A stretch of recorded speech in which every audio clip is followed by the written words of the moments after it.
Richard Gallenstein is an associate professor of economics at the Catholic University of America. His specialties are development economics and behavioral economics. Richard, thank you so much for taking the time today. Joe, it's a pleasure. This is great. So, to start, I'd love to just get kind of a foundational understanding. Could you talk about what is development economics? Sure. Yeah, so development economics is one of my fields of specialty.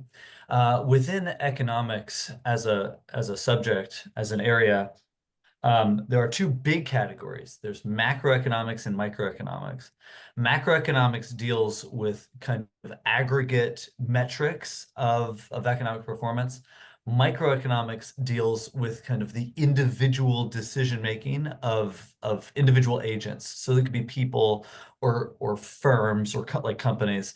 Those would be the two main kind of agents that microeconomics looks at least most commonly. Um, I work within the microeconomics wing, so I'm a microeconomist. Within microeconomics, uh, one of the specialties, one of the fields within microeconomics is development economics. You can look at development economics from a macro perspective as well, but I'm a microeconomist, so I'll focus there. So within microeconomics, if you do development economics, one of these subfields of economics, it deals with the decision making of agents in developing countries, or I'll say the global South. And it deals with the various issues and challenges associated with economic development, particularly in the global South. So there's a wide range of different like specific topics. Um, that emerge, but they're unified by by being located in the global South and being concerned with economic development that would allow, let's say, a low-income country to emerge out of being a low-income country to being a middle or high-income country. Awesome. Well, so what are some trends right now in development economics? Yeah. There's a lot of different subject areas and a lot of different kind of topics of interest that emerge and are popular for a certain period of time.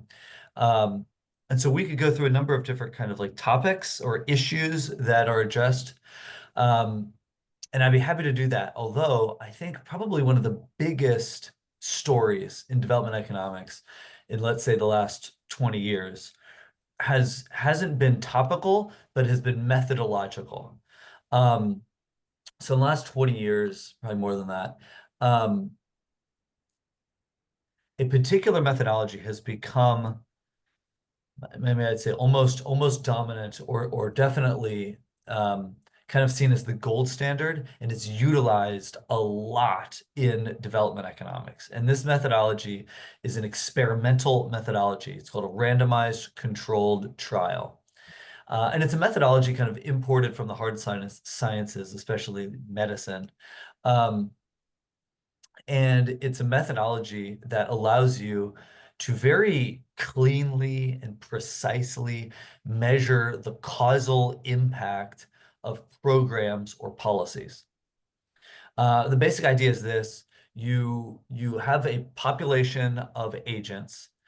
More often than not, those agents are individual people, but they could be higher level agents. They could be groups or organizations or firms or something, but most commonly, they're individuals.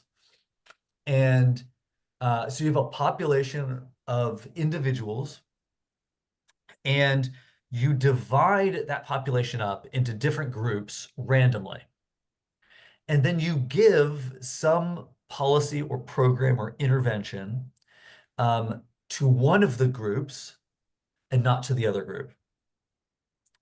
Then you give it some time, and then you compare the two groups, and whatever difference you observe after the fact, whatever difference between these two groups that you observe, you can attribute that difference to the intervention and not to anything else.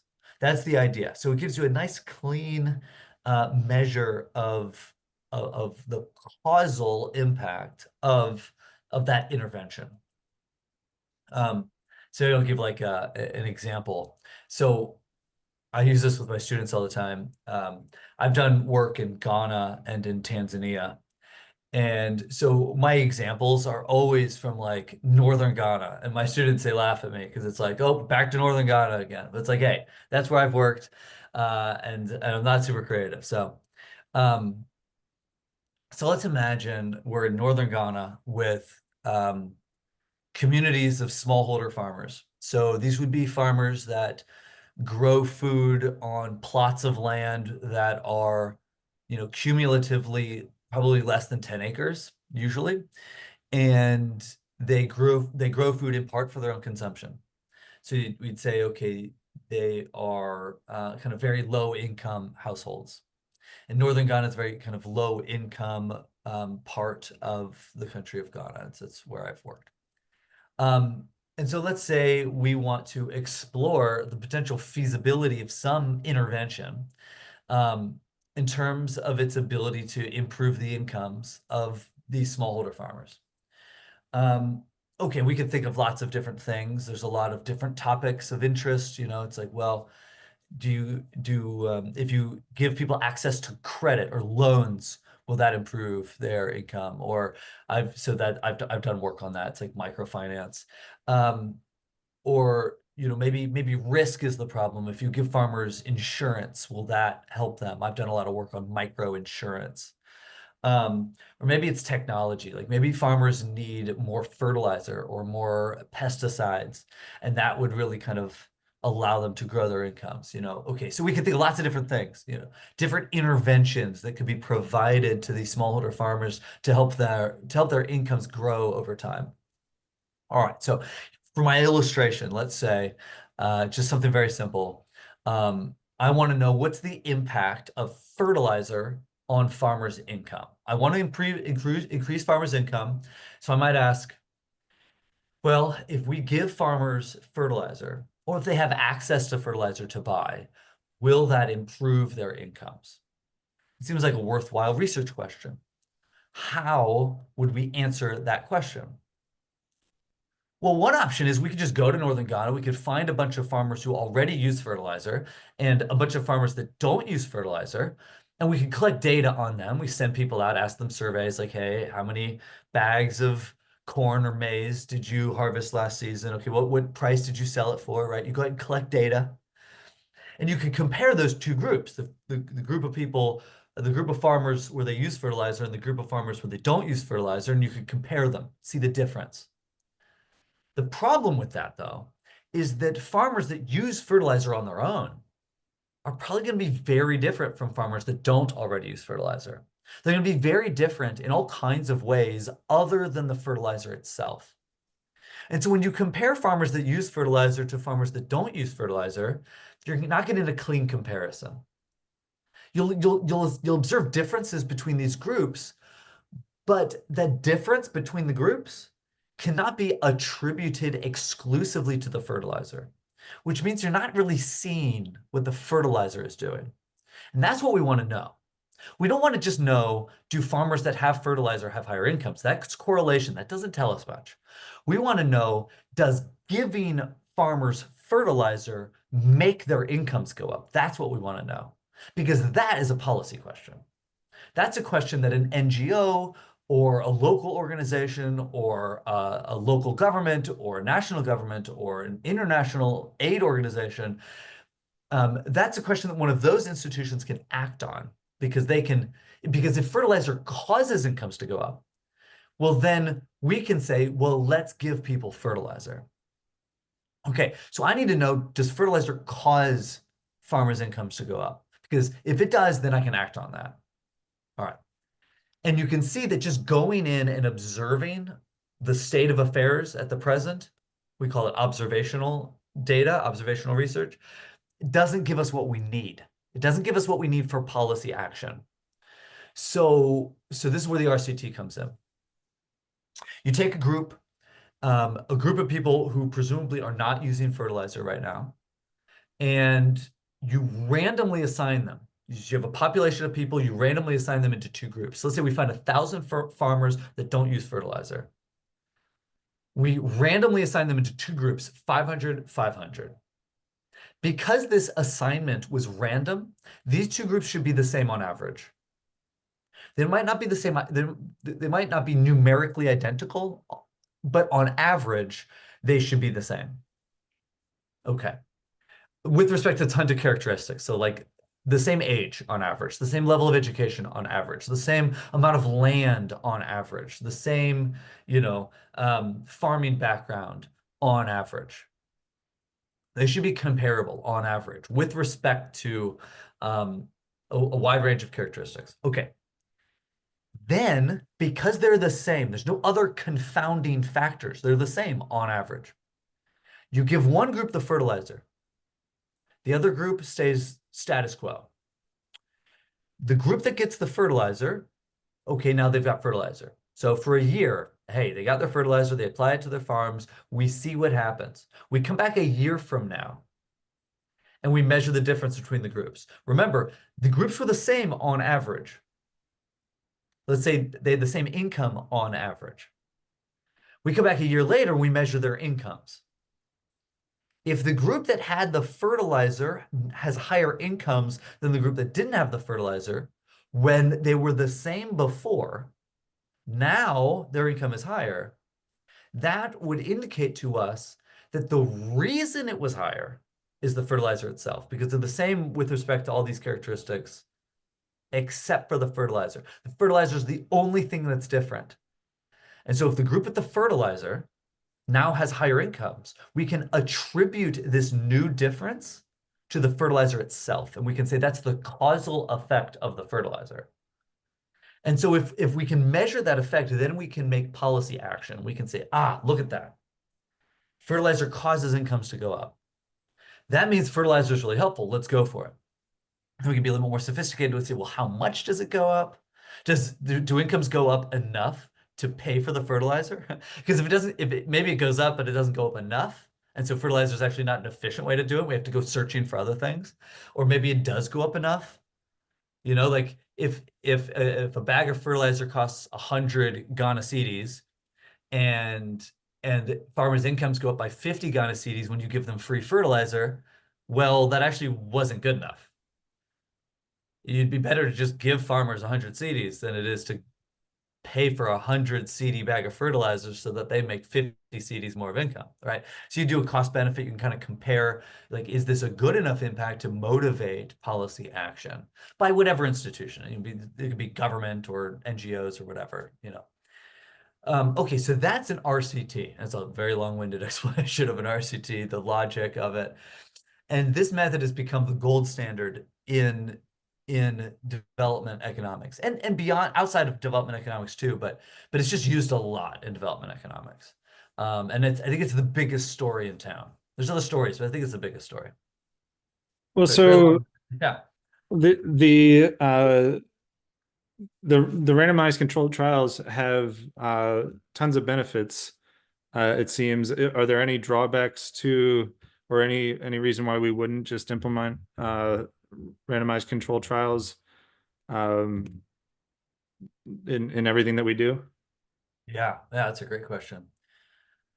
Yeah, okay. I would say there's a methodological answer to that question, a methodological response to that question, and then an ethical response to that question. Maybe I'll do the methodological first, and then the ethical problem second. I think the ethical might be a little bit of a longer answer, more caveats to it, and kind of we can have fun wrestling with it. Methodologically, is there a reason why we wouldn't just do RCTs for everything? Yes, there's several reasons why we wouldn't use RCTs for everything. So one issue with RCTs is that they're expensive, or they can be expensive at least. They require a degree of control over the implementation and sometimes over the intervention itself. And they require, how do I put this? Oftentimes, not always, but oftentimes RCTs kind of require you to go and collect your own data. It's like let me put this a little bit more contextually. If I wanted to try to answer a question with an RCT, I wouldn't have the luxury of just kind of going and accessing existing data sets that governments collect periodically anyways. I would need to partner with an institution. That partnering institution would need to agree to implement their program according to my guidelines, my randomization guidelines. And then I would need to collect data within the specific sample of people that are receiving that intervention according to my guidelines. So that requires me to have access to resources so that I can do all of that with that specificity. Whereas I can jump on my computer and just go to a government website or World Bank website, and I can pull data sets that are just observational data sets. Um, so sometimes they can be more expensive, or at the very least, kind of more logistically complicated to implement. Um, so there's a constraint. If we only see RCTs as a valid methodology, we'll get less research done, less evidence will get accumulated. Um, okay. Another methodological concern is, so I talk to my students about this. There's lots of methods in economics. And one of the ways that you can kind of characterize the range of methods is by thinking about a trade-off between what I'll call realism and control. There's like a range of methods that trade off between realism and control. Um, on on the high control, low realism end of the spectrum, you have economic experiments that we'll call lab experiments. They're highly controlled environments where the researcher controls every aspect of the decision-making process. So there's very low realism, very high control. And they're very precise, and you can like really measure you can really measure some things using those methods that are really hard to observe otherwise. So they're a very valuable method, but it's high control, low realism. On the opposite end of the spectrum, you have high realism, low control. So this would be something like I was talking about earlier, like observational data or observational studies. You just have data on the way things are. You had no influence over it. You didn't do any randomization. You didn't implement any interventions. You just have a data set that just describes the lay of the land as it is. Super realistic. You're observing people in exactly their normal life. Okay, so very low control, high realism. It's going to be hard to get causal estimates in this environment. You have to have some sophisticated statistics, some sophisticated analysis techniques to get causation, and there's plenty of those, and I teach those. So those exist. It's not like impossible, but it's just a little bit harder. Okay, but it's a little bit more realistic. All right, so maybe there's little edges of the methodological spectrum for economics. And in the middle, I don't know if it's exactly in the middle where it is, but somewhere in between, you have RCTs that kind of trade off realism and control. In an RCT, you have control over who gets the intervention. But everything else is kept natural. It's kept real. People make real decisions in their real environments. The only difference is that there's this exogenously kind of introduced intervention.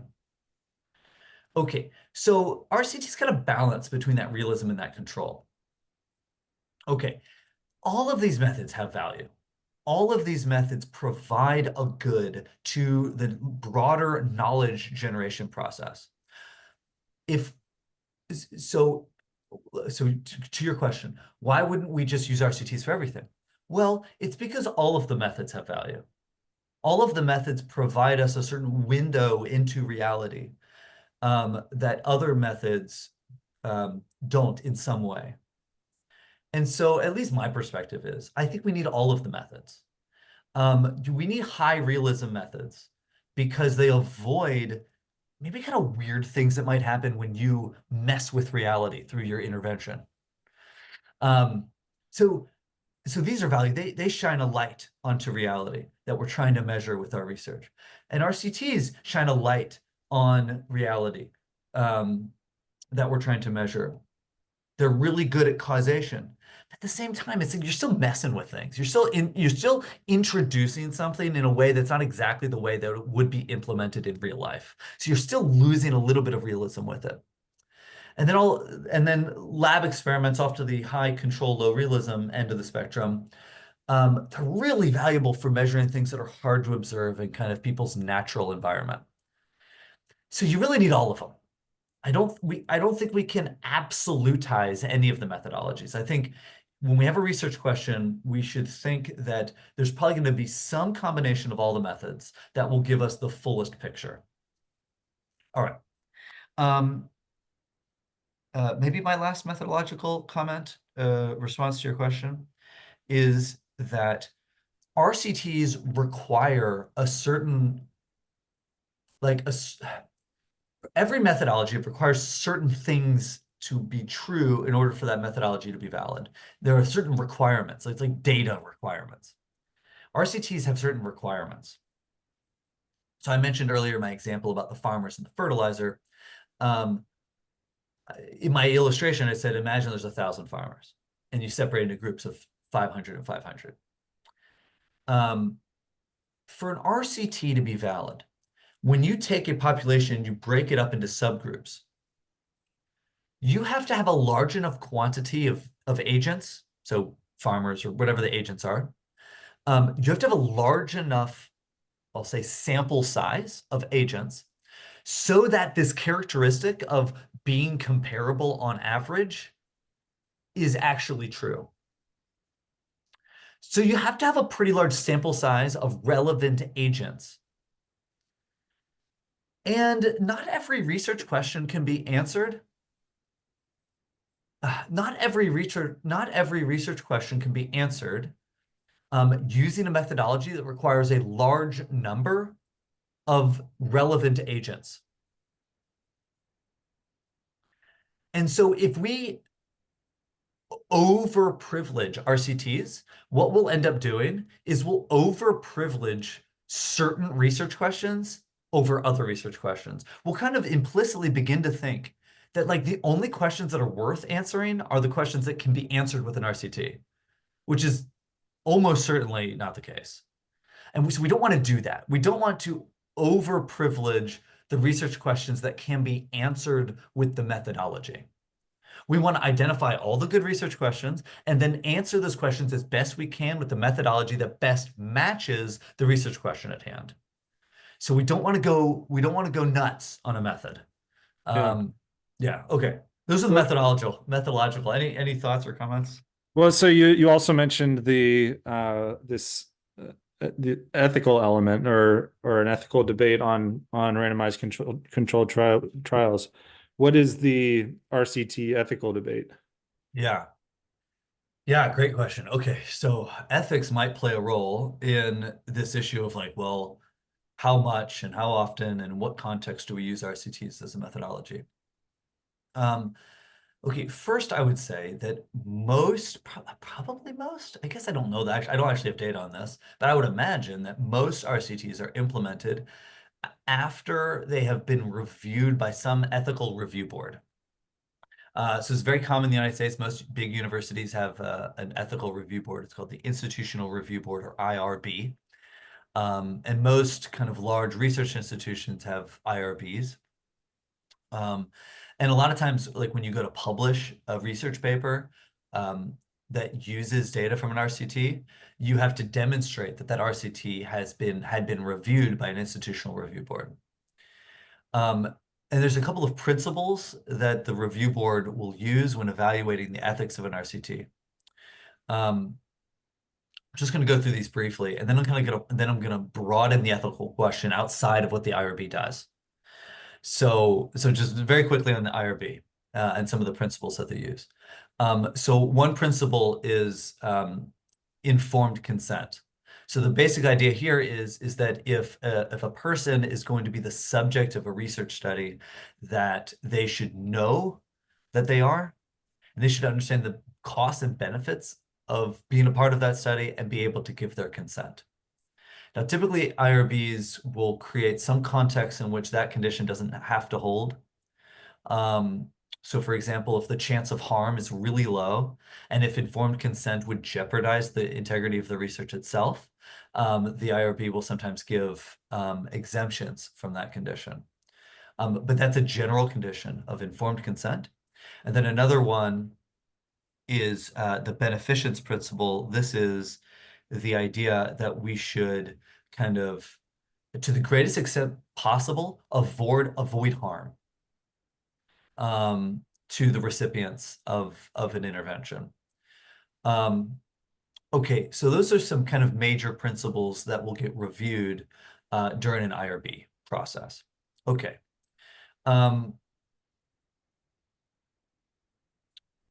Also, IRBs will typically review research for whether or not there's deception, with the idea that participants in research shouldn't be deceived.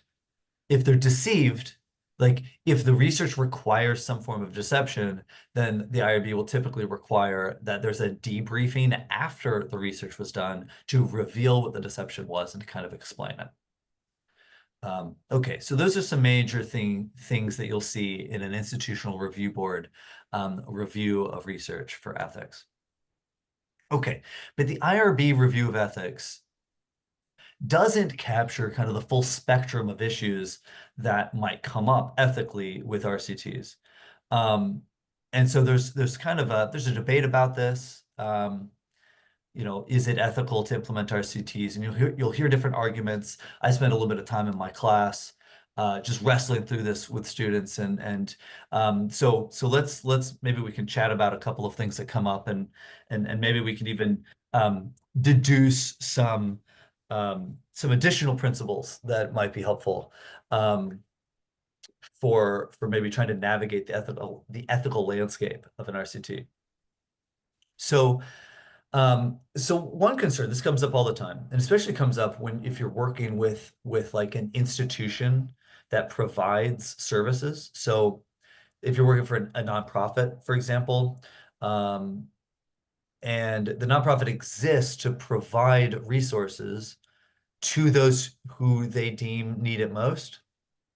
And so if you work with them, you start talking about, you know, having a sample and randomizing in such a way that only one group gets it and the other group doesn't.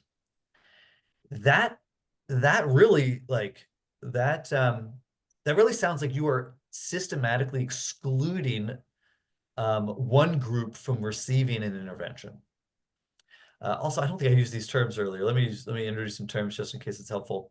When I mentioned giving one group an intervention and another group not, the group that gets the intervention, we call that the treatment group. And the group that doesn't get the intervention, we call that the control group. Okay, so when you hear like you don't give the intervention to the control group, that sounds like you're systematically excluding a certain group of people from receiving this beneficial intervention. And so that's one of the kind of initial, you know, ethical concerns that emerge oftentimes, like just talking about RCTs, working with institutions to implement RCTs. Okay, so is that, you know, what do we think about that ethical concern? What would be the response to that? Maybe I frame it like that. Zooming out just a moment, what I'm going to do here, I think, is I'm going to try to go through a couple of examples of ethical concerns, and then I'm going to respond to them. But when I respond to them, my intention is not to say that that ethical concern is not an ethical concern. So I'm not giving a refutation. I'm just giving a response. Yeah. So anyways, just as a caveat, like I don't want anyone listening to this to say like, oh, okay, well then that concern has just been refuted. You know, it's like, no, here's my response. You decide. Okay. Also, I'm going to give a response. It doesn't even necessarily mean it's what I believe. It's just a response. You know, you tell me, send me an email. Okay. So what would be a response to this particular ethical concern? Well, one would be that to say that it is unethical to withhold an intervention from the control group assumes that we know the intervention works, that it's helpful.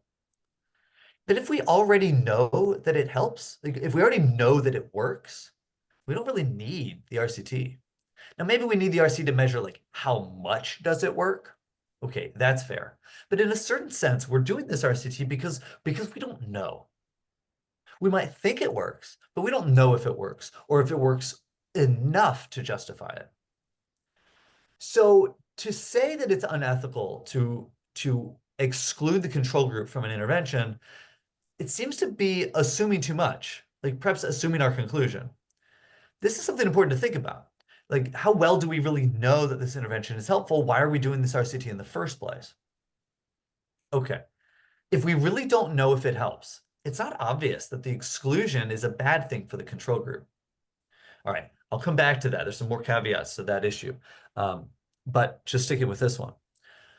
Another kind of, let's say, response to this ethical concern would be to say, all right,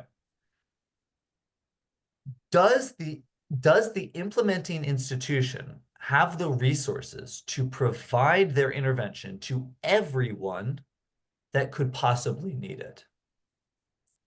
If the answer to that question is no, then the RCT isn't necessarily excluding anyone from the intervention who would otherwise not get it. Maybe a different group of people will be in the treatment group than in the control, but not necessarily more people will be in the control than otherwise. And randomization is a pretty like impartial mechanism for determining who gets it and who doesn't. In fact, we could even say that randomization is an excellent method. Like randomization is a method that involves no explicit discrimination. Like it's not subject to kind of people picking and choosing. So you could even argue, you could even come back to this concern and say, well, randomization is even more ethical than whatever else the institution is doing to determine who gets the program and who doesn't. Okay, so that might be another concern. But with all of those kind of responses said, I would argue that we actually should kind of deduce a principle from this ethical concern. And I would say something like this, that we shouldn't withhold something that we have strong reason to believe is good, helpful, from those who would otherwise receive it. Okay. Or I might even put a little bit of a caveat to that. I might say, we shouldn't withhold something that we have strong reason to believe is good from, how do I put it? What I want to say is, let's say we have 1,000 people. Let me just use an example and then maybe I can recalibrate my principle here. Let's say we have 1,000 people. I'm an institution. I only have money to give 500 of them my intervention, whatever it is, my fertilizer, whatever. Without randomization, I'm going to pick 500 people and they're going to get the intervention. And 500 people are not going to get the intervention because I just don't have money. I mean, hopefully in the future. Heck, if I had an RCT and I showed it worked, maybe I could get more money and give it to everybody. Okay. All right. But right now I only have money to give it to 500 people. I'll pick 500 people myself if I don't randomize. But since I'm doing an RCT, I'm going to randomize. That means 500 people are going to be in the control, 500 people are going to be in the treatment, no matter what. The question is, how do we determine who's in these two groups? With an RCT, it's random. Without an RCT, it's not. So what I'm trying to say is that we shouldn't exclude maybe like this number of people from receiving an intervention that we have strong reason to believe is good if they otherwise would get it. So let me make that more tangible. I'm an institution. I've got money to give 1,000 people fertilizer. When I go to implement my RCT, I shouldn't implement my RCT in such a way that I am taking 500 people who would otherwise get the fertilizer and I'm removing it from them. I'm not taking away an intervention that I have strong reason to believe is effective from people who would otherwise get it. Let's say that is a principle. And the way that principle will be lived out would be if you're working with an NGO and they have money for 1,000 bags of fertilizer, whatever. They can give fertilizer to 1,000 farmers. Okay, great. That means I'm going to draw a sample of 2,000 farmers so that I can have 1,000 farmers who would not get the fertilizer anyways.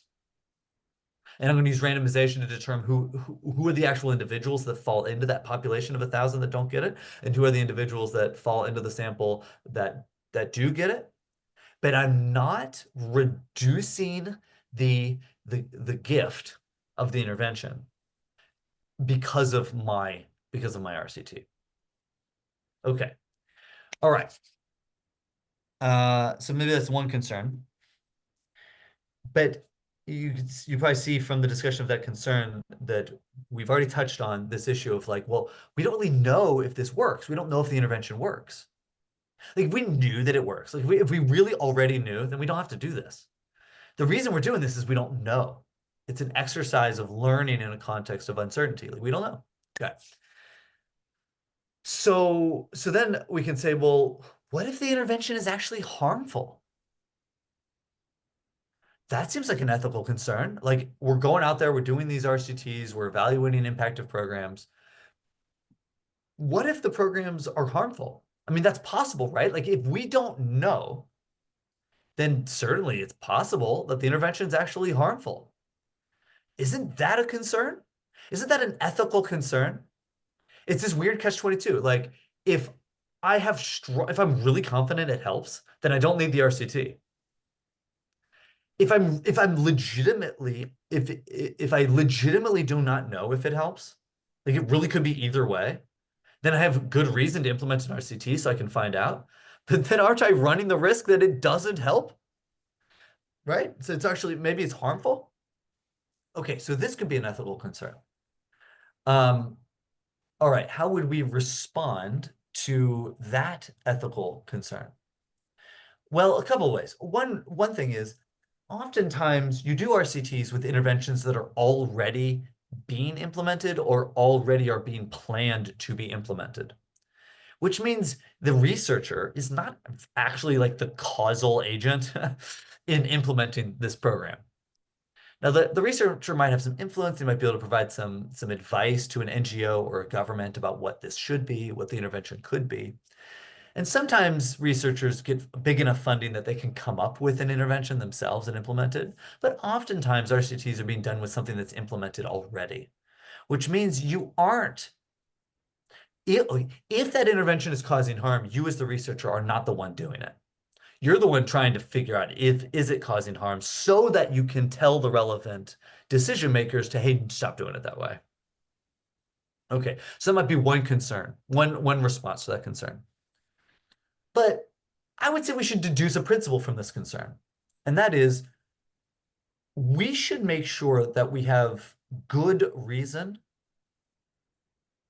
to believe that an intervention will be helpful and not be a part of implementing interventions for which we have good reason to think it's not helpful.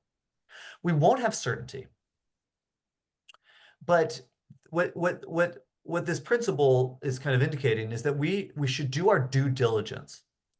Like good research methods would include developing what we call a theory of change, a well-motivated theory of change, like a conceptual model of the environment in which an intervention is being implemented and why that intervention might have the impact that we think it will have. Like a well-motivated, conceptual, theoretical, maybe even sometimes mathematical. That's kind of what economists do. We build mathematical models. But we build a conceptual model, a theory of change, why this intervention might have the effect that we think it will have.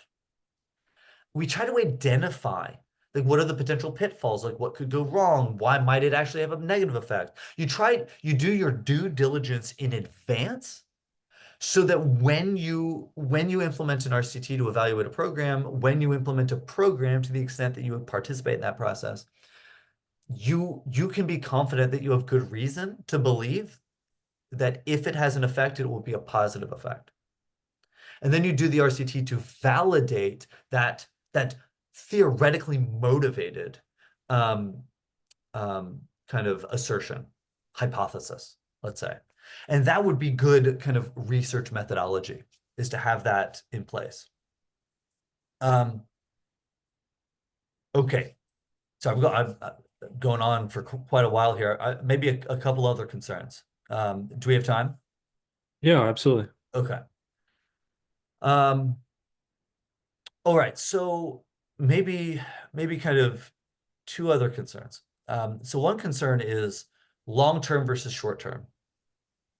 So one ethical concern, it's kind of like a meta concern, Um, and it links RCTs to kind of the broader kind of development world. So it's not necessarily exclusive to RCTs, but it's kind of a potential critique of the world that RCTs kind of inhabit, which is this world of coming up with development programs, implementing those development programs, oftentimes over short periods of time. It's just like it's a funding issue. It's like USAID has some funding, rest in peace. USAID has funding to implement a program over a certain period of time, and then there are some RCTs that are bundled with that to evaluate the impact of the program. And so what's happening here is you have funding for a program. That program takes place over a short period of time. The RCT measures short-term impacts. It measures short-term impacts of a program during the lifetime and maybe the immediate post-lifetime of that program being implemented. All right. And there's nothing wrong with that per se, but here's a potential concern. If the RCT is only measuring the impact of the program in the short term, and only measuring the impact of a program while that program is being implemented or immediately after it's done being implemented, you're only measuring an impact within a certain time window. What you're not getting is what happens after that program is gone for a while. Like what happens to an environment in which programs enter and then leave? Hmm. We're not really seeing that. We're not measuring that. And that's not because researchers don't think that's important. It's just it's a institutional problem. And some researcher, I mean, there is some research that measures like medium and long-term impacts. So this isn't like an indictment of the field. We all think this. We all know that it would be better to measure impacts over long time periods. And to kind of like measure what happens in this kind of iterative short-term intervention, like impact, we implement an intervention and then leave, implement an intervention and then leave, implement an intervention and then leave. So this isn't like a critique of my colleagues in the field. Like everyone would want to know long-term impacts. Okay. But it's just a concern. It's an ethical concern of this development ecosystem of short-term programs, short-term evaluations, then making policy decisions on the basis of short-term evaluations. Okay. There's trade-offs there. Like if we really don't know what works, then you kind of want to have a lot of short-term things, measure them all, figure out which one seems the best, and then upscale the one that seems the best. So there's an argument to be made for that, but we don't know enough about kind of the meta impact of lots of short-term impacts, lots of short-term interventions in RCTs. We don't have a good kind of meta understanding. So what is it like to live in a community, and like every once in a while these short-term programs come in and then they leave. I think there's an implicit assumption sometimes that like you could just go in, you can implement an intervention, and then you could just leave, and when you leave it'll just go back to the status quo, the previous status quo. And that's not necessarily true. There can be long-term kind of dynamic influences of programs.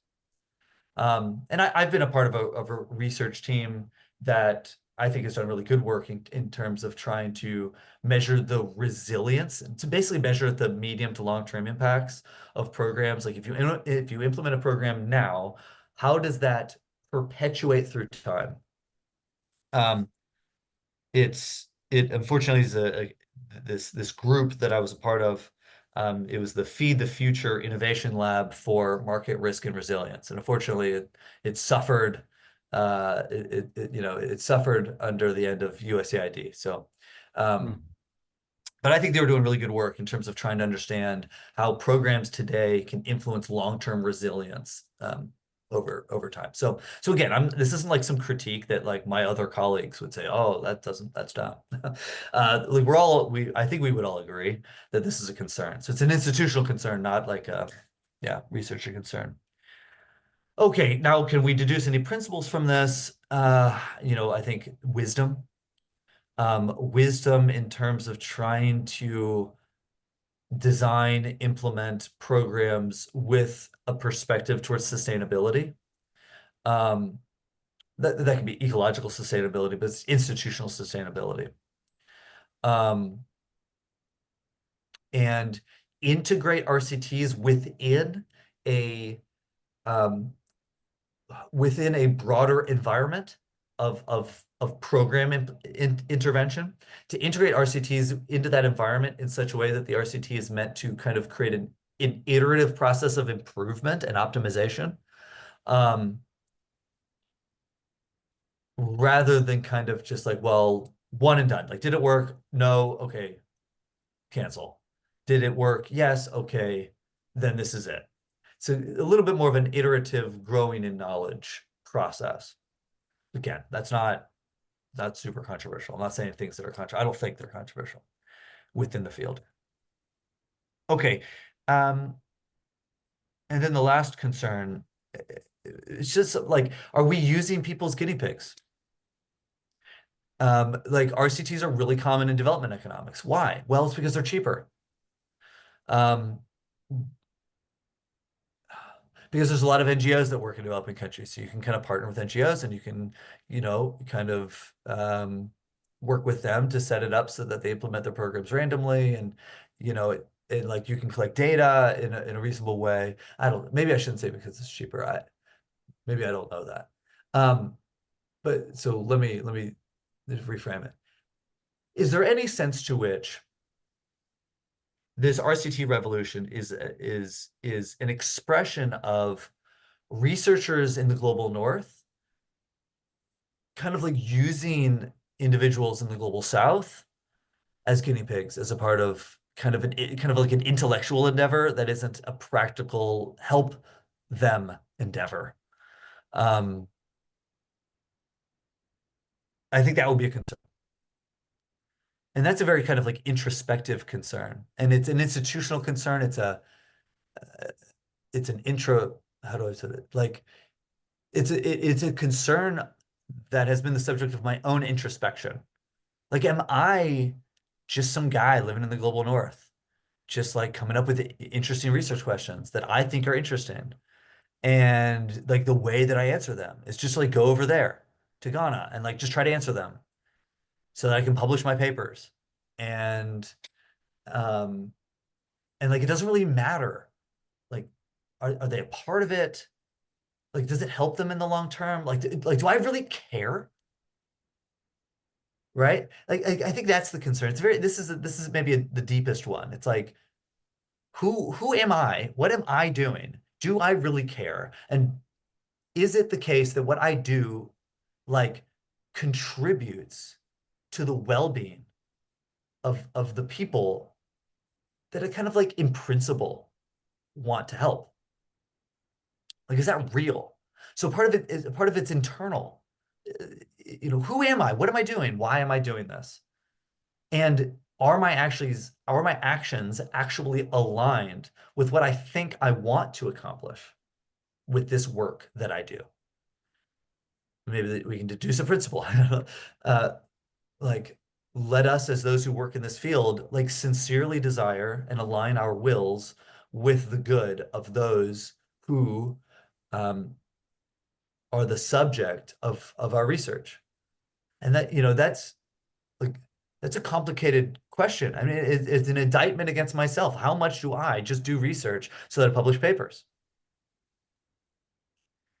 And it's an institutional problem. It's like, okay, I'm a professor. I wanted to get tenure. To get tenure, I have to publish a bunch of papers.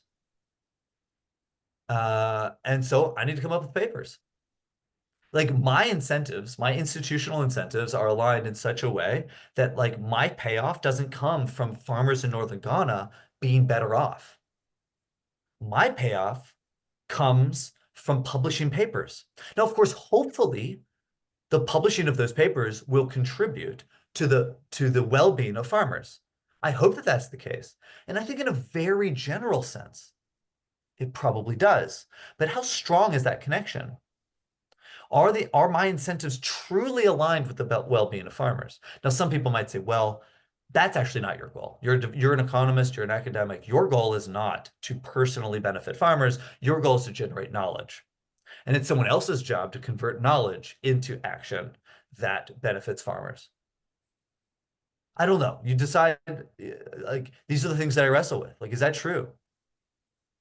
I think I should try to come up with research that helps people in some sense, in some way, generates knowledge and is implemented in such a way that it helps people. Or at least I should strive for that. And I think there are some contexts in which maybe there's a tension between my incentives, my contextual incentives, and the intent to help people in the global South in a legitimate way. And that's, I don't know, man, like that's rough. That's something I wrestle with. I don't know how much other people wrestle with that. But maybe it would be good if people wrestled with that. I don't know. Like we tried. And I Yeah. think we do try. You know, like I mentioned, a lot of my funding has come from this institute I mentioned before, the Feed the Future Innovation Lab for Market Risk and Resilience. And you know, whenever we submitted a proposal, the proposal would always include like, how is this project going to benefit people? So this again, this isn't an expose or something, right? Like I don't think my colleagues would disagree with me. Um, So this isn't a critique of others that work in the field. What I'm saying is I'm giving you some introspection. Like, Yeah. are we really doing this? Are the incentive structures aligned in such a way that we really would seek this? Right. Um, and can we do better? Yeah. So on that note, I wonder if I can ask you one more question on Mhm. this RCT thread. What does doing well look like in the context of RCT and development economics? In one of our previous conversations, you talked about um, the recipient should not be the recipient, and we should be dignifying each other as partners. Could you talk more about that? Yeah. Okay. This is a good question. Like, what would be the gold standard? What would be like the best case scenario? And first, I mean, let me just say that I'll say two disclaimers. Like, I don't completely know the answer to that question. And a lot of what I will say, I didn't come up with. Okay, so just as disclaimers. Um, but here's some reflections that come from, you know, things I've heard, things I've seen, and my own putting it together. Um, One thing I think could be a perspective that can be actualized. So one perspective would be to look at the recipient of an intervention as a participant in their own economic development. They're a participant rather than a recipient. So this would be to really emphasize kind of the participatory nature of economic development, one that invites the participant into being active agents in their own economic development. Um, Maybe we could deduce that as a principle that says we should, as much as possible, seek to promote the participation and the proactivity of of the participants, forgive my repeated use of terms, of the participants in our research to as much as possible. And there, I mean, you know, there can be some um, some variations in terms of what that means and even the feasibility of that. So for example, I use the lab, remember my spectrum, I use the lab method a fair amount. And admittedly, it's a bit hard to kind of think about how labs could be participatory because there's no real like real world intervention. Um, so what I'm saying, perhaps there's some variation in terms of how it can look like, but perhaps it's a perspective, a principle, an intention to kind of maximally invite the recipient into being participants and to be proactive agents in their own development. So to kind of to how do I put it? That we would endeavor to elevate the dignity of the participants in the knowledge generation process. All right, what might that look like? Well, that might include carefully listening to the people that we want to work with in terms of what they think they need, what they think will help them, um, what kind of intervention they think they would want. Now, that has to be a dialogue, um, because I, as an economist, have some insights on how economics works that someone who isn't trained in economics might not have. So I might be in dialogue with someone and they say, well, I think I need X. And I can look at that and say, well, X actually that has some downsides. But I can't just say, well, no, you need Y. It's like, let's have some dialogue. Let me hear X, let me provide my perspective Y, and maybe we'll come up with Z. And Z will be the intervention. So there's some dialogue. Maybe we think of like, how do we implement interventions that give maximum amount of ownership to the recipients? This kind of gets to the issue of sustainability I mentioned a moment ago. If recipients are passive recipients and not active participants, then like, what do you think is going to happen when the program loses funding? It's probably just all going to collapse.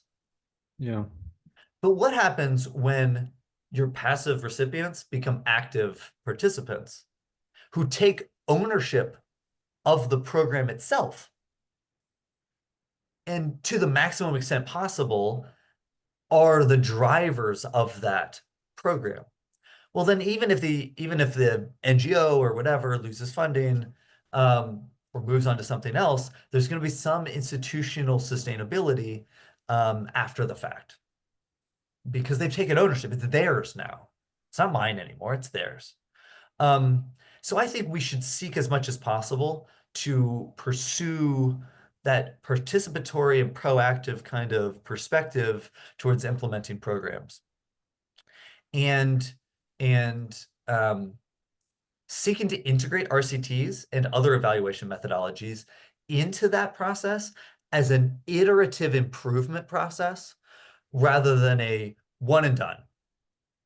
Unless, of course, our analysis shows that it's just hopeless, it's a hopeless failure. Then we stop. We stop things that really don't work or that are harmful, and we try other things, right? But a little bit more of an iterative process. Now, that's hard to do. Um, Part of this is institutional. Part of it's like, well, then you need funding. You need funding that is structured in this way. Funding that is structured in a long-term and iterative way. That can be hard. So some of this, maybe someone might say a little pie in the sky, but we can have a vision and we can seek it as best as possible. And if we think that's what's best, then we can push for it. Again, a lot of what I'm saying is not mine. It is common in the field to kind of explore like how can we use the insights of RCTs to inform the best possible policies? I mean, that's what RCTs are for. There's a lot of work in the field to kind of talk about how do you take a small intervention, evaluate it with an RCT, and then kind of plan for it to be upscaled in a way that's most effective. So all of that exists. I'm just learning from the field.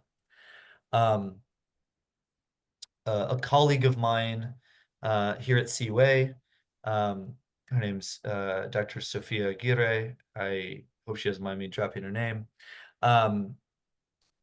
She really kind of, another colleague, Dr. Martha Cruz, have really kind of started to emphasize in their thought this issue of participation and proactivity as a methodological concern in the process of development and evaluation.